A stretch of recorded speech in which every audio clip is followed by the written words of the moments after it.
Le prix de l'innovation numérique édition 2022 a été décerné le 23 décembre à Brazzaville à Crène Banzouzi. Cette jeune demoiselle, pétrie de talent, a remporté ce prix d'une valeur de 1 million de francs CFA mis en compétition, ce grâce à son projet innovant dans le secteur de l'agriculture qui s'intitule AgriBoost. La lauréate a reçu par l'occasion des mains du ministre des Postes, des Télécommunications et de l'Économie numérique un chèque de 1 million de francs CFA. Mon projet s'intitule AgriBoost. C'est un système de gestion de taux d'humidité du sol et de l'irrigation automatique. Il a pour but de booster l'agriculture en permettant la production en contre-saison grâce à son irrigation automatique et aussi de garantir les statistiques de récolte grâce à la gestion du pH et aussi la désinfection des plantes. C'est un dispositif qui est doté d'une application Android qui permet aux bénéficiaires de gérer l'état de santé de sa plantation depuis la phase du planting jusqu'à la récolte.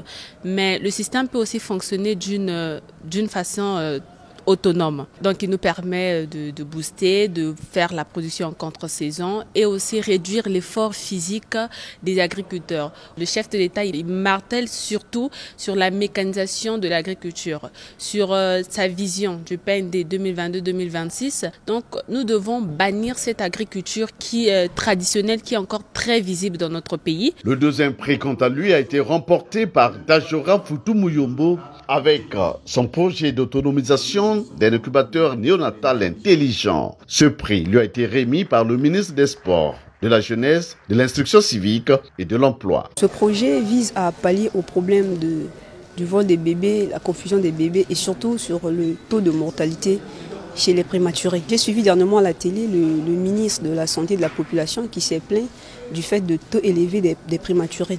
L'incubateur va protéger d'abord le bébé contre les agressions extérieures et aussi du vol et surtout de la confusion des bébés. Et le troisième prix a été décerné à Chirel Mongo. Ce jeune, grâce à son projet de drone militaire présenté, empoche les 500 000 francs CFA. Il a reçu son prix des mains du ministre de l'Enseignement technique et professionnel. Pourquoi un drone militaire? Parce que nous avons remarqué que au Congo-Brazzaville, précisément au Congo, notre armée congolaise ne possède pas de drone militaire. Donc, pour assurer la sécurité de la population, nous avons pensé à fabriquer nous-mêmes un drone militaire. Parce que l'armée ne peut pas acheter un drone à l'étranger. Pourquoi? Parce que le fabricant, lui, peut contrôler ce drone même à distance.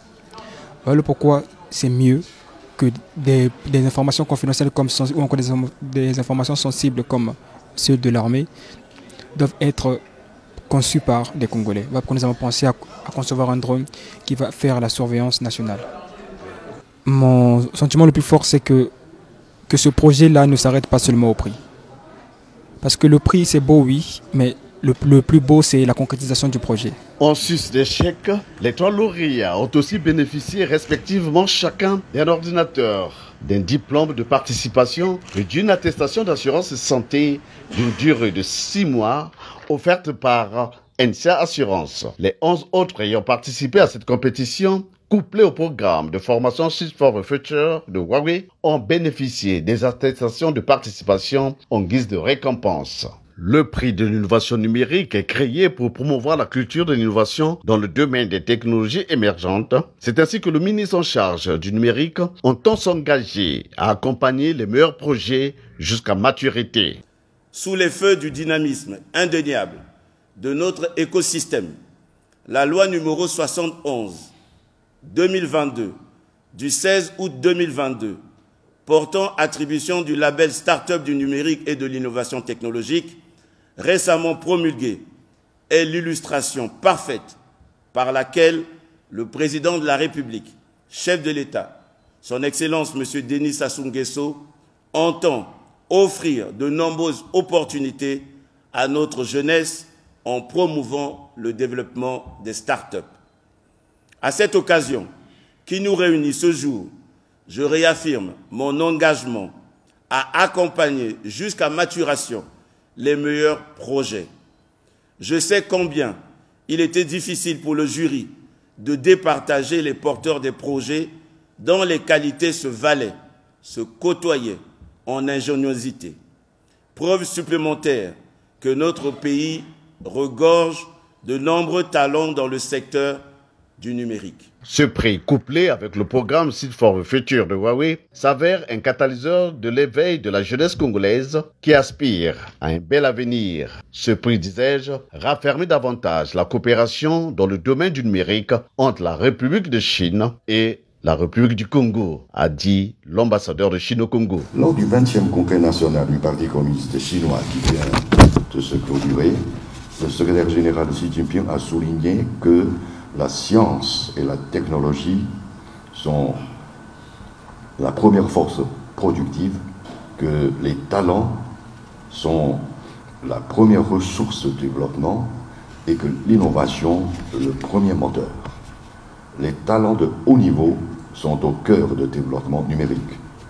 La Chine effectue des échanges internationaux et organise de nombreuses formations du personnel en vue de promouvoir la numérisation des pays africains, dont le Congo. Le programme Graines de l'avenir va justement dans ce sens. Une ambition réitérée ici par le directeur général de Huawei Congo dans son discours. La motivation, l'intelligence et l'énergie dont font preuve ces différents jeunes ne sont pas à négliger.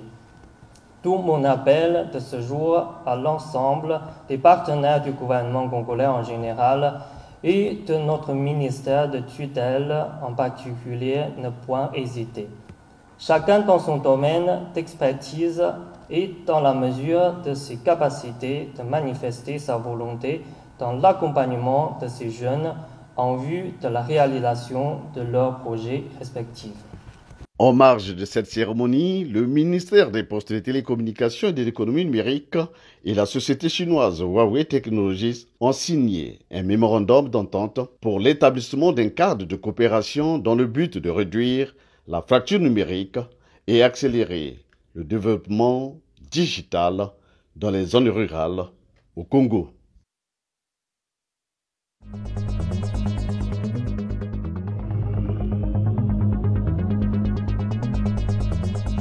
L'annuaire statistique sur les données de 2021 relevant du ministère des Postes, des Télécommunications et de l'Économie numérique a été rendu public le 27 décembre 2022 à Brazzaville. C'était au cours d'une cérémonie présidée par le ministre Léon-Juste Ibombo, en présence de ses collègues du gouvernement Ingrid Ghislaine Olgaï-Boukababakas du plan de la statistique et de l'intégration régionale et de Ludovic Ngaté du budget, des comptes publics et du portefeuille public. Ce document dédié aux 3 secteurs clés, à savoir postes, télécommunications et économie numérique, récapitule les données sur les avancées de ces 2 dernières années. Gabriel Pouvenousouri, directeur des études et planification du dit ministère, présentant le document. Cet annuaire statistique constitue la mémoire des statistiques de notre département. Les statistiques qui s'y trouvent servent à comparer, analyser des situations et constituent un outil fondamental pour la prise de décisions basées sur les faits. Les statistiques de ce secteur sont d'une importance capitale pour l'élaboration des politiques, des stratégies et des plans d'action sur des bases objectives à travers les données fiables et actuelles. Le document qui est porté à votre connaissance comprend 2 parties, à savoir la première partie s'articule autour des informations générales du ministère et la seconde présente les statistiques des postes, des télécommunications et de l'économie numérique. De façon générale, cet annuaire comprend des données sur les ressources humaines, l'offre des produits et services, les infrastructures, les revenus et le trafic, présentés sous forme de tableaux et de graphiques. Le ministre des Postes, des Télécommunications et de l'Économie numérique est revenu quant à lui sur l'importance du dit document. La statistique, comme le déclarait l'économiste statisticien nigérien Idrissa Kourgueni, permet de faire de choix judicieux entre plusieurs alternatives. Il vous est donc donné, au travers de cet annuaire, les arguments nécessaires audit choix. Mesdames et messieurs, distingués invités, le développement accéléré des technologies émergentes et de l'économie numérique nous engage à maintenir cette fréquence régulière de publication de l'annuaire statistique du ministère des Postes, des Télécommunications et de l'économie numérique, ce conformément aux prescriptions du PND 2022-2026. La publication de l'annuaire statistique 2021 répond à n'en point douter aux attentes du grand public, des investisseurs et des décideurs et permettra sans doute à un meilleur suivi et évaluation de notre plan national de développement. À chacun et à tous, je vous exhorte à en faire un bon usage. Au cours de cette cérémonie, le ministre Léon-Juste Ibombo a dédicacé cette annuaire statistique édition 2021 à ses collègues du gouvernement qui ont rehaussé de leur présence la cérémonie.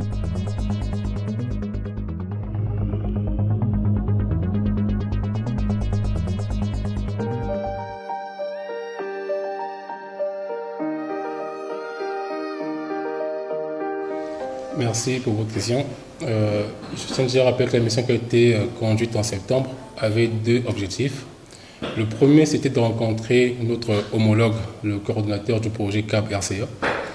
Et le deuxième, c'était justement de faire la supervision sur la mission. Donc, pour le premier objectif, on a pu rencontrer notre homologue de la RCA et échanger avec lui sur les difficultés qui étaient rencontrées, particulièrement dans la ville de Salo. Pourquoi Salo? Salo, c'est en RCA. C'est une ville où il y avait une société minière qui exploitait l'or sur le fleuve Songa. Donc il fallait voir l'optique d'arrêter ces travaux parce qu'on ne peut pas poser la fibre en même temps que se passait l'exploitation minière de ces sociétés-là. Donc ça a été réglé. Le corridor RCA a contacté les autorités de la RCA. Ils ont trouvé une solution et on a totalement arrêté les travaux de cette compagnie minière.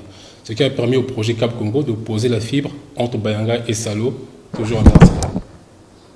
Le deuxième objectif, justement, c'était faire une mission de supervision, donc voir le niveau d'avancement des travaux.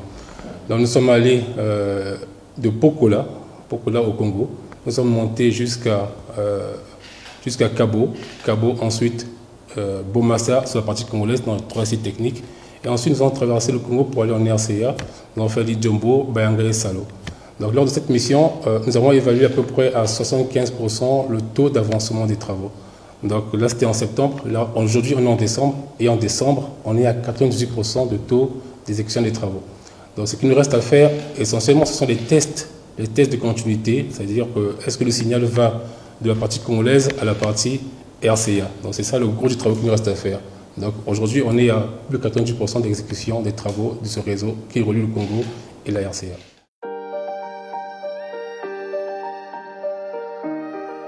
Quand on installe une infrastructure de ce type, il y a deux grosses activités.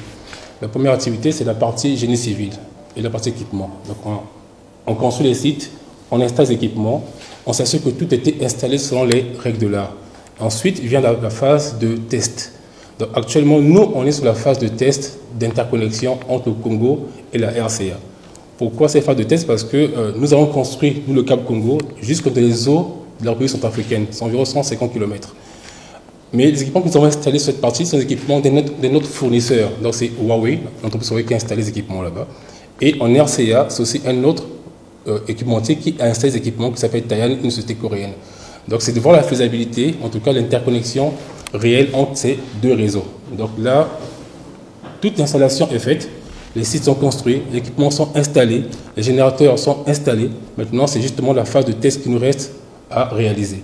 Donc on peut dire qu'aujourd'hui on a 98% de taux d'exécution. Les 2% restants, c'est simplement la phase de test qui nous reste à réaliser pour s'assurer que le réseau se passe très bien entre les deux infrastructures, la partie congolaise et la partie RCA.